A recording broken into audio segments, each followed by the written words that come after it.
అంటే ఫస్ట్ నుండి BRS party బీసీలకు అనుకూలంగానే 9th షెడ్యూల్లో చేర్చాల్సిందే అని చెప్పేసి కూడా నిండు అసెంబ్లీలో కూడా ఇక్కడ ఉన్న ప్రతిపక్ష నాయకులందరికీ చెప్పడం అనేది జరిగింది. బీఆర్ఎస్కి సంబంధించి కేటీఆర్ కావచ్చు, హరీష్ రావు కావచ్చు.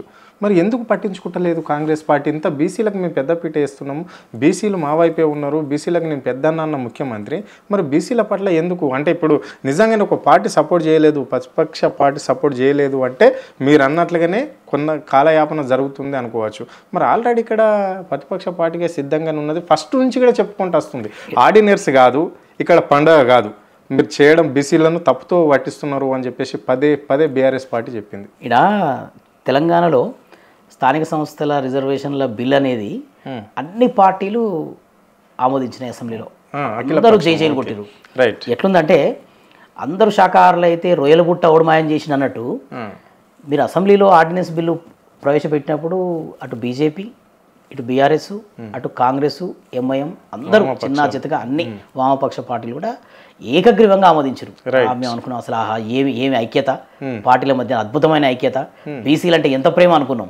కానీ తీరా దాన్ని అమలు చేసే వరకు రెడ్డి జాగృతి ఎవరండి? రెడ్డి జాగృతి వెనక ఎవరున్నారు? ఏ ప్రభుత్వ పెద్దలుండి రెడ్డి జాగృతి ద్వారా కేసు వేయించారు హైకోర్టులో? రైట్. ఎవరు 10 లక్షల రూపాయలు అడ్వకేట్ల ఫీజులు పే చేసి, లక్షలాది రూపాయలు పే చేసి, అడ్వకేట్ల ఫీజులు పే చేసి కోర్టులో రిప్రజెంట్ చేసేంత తాహతు ఎవరికుంది? ఆర్థిక వనరులు ఎక్కడి నుంచి వస్తున్నాయి? వాళ్ళ వెనక ఎవరున్నారని తెలుసుకునేంత అజ్ఞానంలో ఉన్నారా తెలంగాణ ప్రజలు? అందరికీ అన్ని విషయాలు తెలుసు. రెడ్డి జాగృతి వెనక ఎవరున్నారు, ఆ కేసుల వెనక ఎవరున్నారు, ఆ ఆర్థిక మూలాల వెనక ఎవరున్నారు, ఎవరు వేయించినని. కాకపోతే ఏంటంటే ఇక్కడ స్థానిక సంస్థల రిజర్వేషన్ల విషయంలో రాష్ట్ర ప్రభుత్వానికి రాజ్యాంగం 243(d)(6) ప్రకారం అధికారాన్ని కల్పించింది. ఆ అధికారాన్ని వినియోగించి వాళ్ళు ఖచ్చితంగా రిజర్వేషన్లు అమలు చేయొచ్చు. కానీ ఎప్పటి వరకు? న్యాయస్థానాలలో దొంగ పేర్లతోటి కేసులు ఏనంత వరకు. రైట్. ఇవాళ ఈ చేతిలోంచి మీరే ఇచ్చి ఈ చేతిలోంచి లాక్కునే ప్రయత్నం కదా. ఎవరు మీరు ఆగమంటే ఆగేవాళ్ళు కాదా రెడ్డి జాగృతి? ఎవరు తొత్తులు వాళ్ళంతా? ఎవరు చెప్తే కేసులు వేస్తున్నారు? ఎక్కడి నుంచి వేస్తున్నారు తెలీదా మాకంతా? అవన్నీ కాకుండా హైకోర్టులో మీరు వాదన జరిగేటప్పుడు మీరు చూసే ఉంటారు. ప్రభుత్వ అడ్వకేట్ జనరల్ ఆయన మాట్లాడేటప్పుడు గౌరవ హైకోర్టు జడ్జీలు కొన్ని ప్రశ్నలు వేసారు. మీరు దీనికి సంబంధించిన గెజెట్ రూపొందించినరా? ఈ ఆర్డినెన్స్కి సంబంధించిన గెజెట్ పాస్ అయిందా? చాలా విషయాలకు అడ్వకేట్ జనరల్ గారు ఏమంటారంటే నాకు తెలియదు, కనుక్కొని చెప్తా. అంటే 2.5 కోట్ల బీసీలకు సంబంధించిన ఒక కోర్టులో కేసు నడుస్తుంటే మీ సమాధానము, మీ నిర్లక్ష్యము, మీ చిత్తశుద్ధి మీరు చెప్పే సమాధానంలో కనపడుతుంది మాకు. రైట్. ఇదా మీరు కోర్టులో ప్రవర్తించే విధానం? తెలుసుకొని చెప్తారా? కనుక్కొని చెప్తారా? ఏం హోంవర్క్ చేసుకుని వచ్చారు మీరు అక్కడికి? ప్రతి స్టేజ్లో మీరు బీసీలను ఎట్లా మోసం చేయాలి, ఏం చేయాలి, ఎట్లా ఎగ్గొట్టాలి. మనకు జనరల్గా ఊర్లలో ఎవరైనా చిన్న చిత్తగా అప్పులు తీసుకున్నవాడు అప్పు కోసం అడుగుతుంటే ఎగ్గొడుతుంటాడు. అవును. రకరకాల కారణం చెప్తుంటాడు.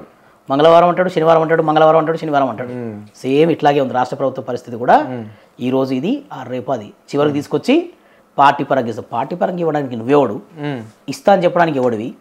నువ్వు ఇస్తే తీసుకోవడానికి బీసీలు ఏమన్నా అంత అజ్ఞాన పరిస్థితిలో ఉన్నారా?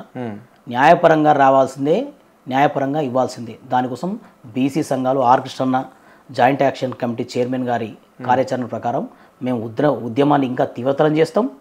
ఇంకా దీన్ని సాధించేంత వరకు కూడా ఈ ఉద్యమం ఇట్లాగే ముందుకెళ్తుంది.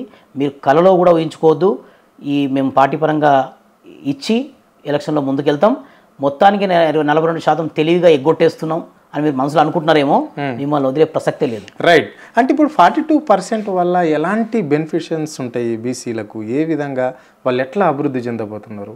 ఎందుకు మరి ఇంత తాపర్యం ఎందుకు పడుతున్నారు బీసీలు ఈ రాష్ట్రంలో? ఎందుకు రాష్ట్ర ముఖ్యమంత్రి మాటను ఇంత సవాలుగా తీసుకుంటున్నారు? స్థానిక సంస్థల ఎన్నికలలో భారతదేశంలో గ్రామాలే పట్టుకొమ్మలు. రాజకీయ ఆరంభం అనేది అక్కడి నుంచి స్టార్ట్ అవుతుంది. ఒక వార్డ్ మెంబరు, ఒక సర్పంచ్, అక్కడి నుంచి ఆరంభం అవుతుంది. మనకు 56% ఉన్న బీసీలకు వాస్తవంగా మన వాటా ప్రకారం మనకు రాజ్యాంగంలో మనకు రాజ్యాధికారం రావాలి. ఇదేవి విద్యా ఉద్యోగం కాదు, మెరిట్ ఉంటేనే వస్తుండడానికి. రాజకీయాల్లో ఏ మెరిట్లు ఉండవు. వేలి ముద్ర లేని వాళ్ళు కూడా మంత్రులు అయినారు, వేలి ముద్ర వేసే వాళ్ళు కూడా ముఖ్యమంత్రులు అయినారు. మరి అట్లాంటప్పుడు ఈరోజు ఇక్కడ ఒక 100 మంది ఉన్న ఒక సమూహంలో, ఒక గ్రామంలో 60% ఉన్న మాకు ప్రాతినిధ్యమే లేనప్పుడు మా గురించి ఆలోచించేవాడేవాడు? మా సంక్షేమం గురించి ఆలోచించేవాడేవాడు? రాజ్యాంగం ఏమని చెప్తోందంటే ఎవరెంతో వాళ్ళకంతా. రైట్. ఈ దేశ సహజ వనరులైనా ఈ దేశంలో ఉన్న రాజ్యాధికారమైన ఎవరెంతో వాళ్ళకంత. ఆ లెక్కన వార్డు మెంబర్లు సర్పంచులు అయితే వాళ్ళ బాగోగులు వాళ్ళు చూసుకుంటారు. జెడ్పీసీలు ఎంపీటీసీలు అయితే పరిపాలనలో భాగమైనప్పుడు వాళ్ళ గురించి ఆలోచిస్తారు. వాళ్ళ సంబంధించిన సంక్షేమ పథకాల గురించి కానీ వాటి గురించి కానీ. రాజకీయ ఆరంభమే గ్రామాల నుంచి మొదలవుతుంది. బీసీల రాజకీయ ఆరంభం, రాజకీయ ఎంట్రన్స్ ఏదైతే ఉందో అది గ్రామాల నుంచి మొదలవుతుంది.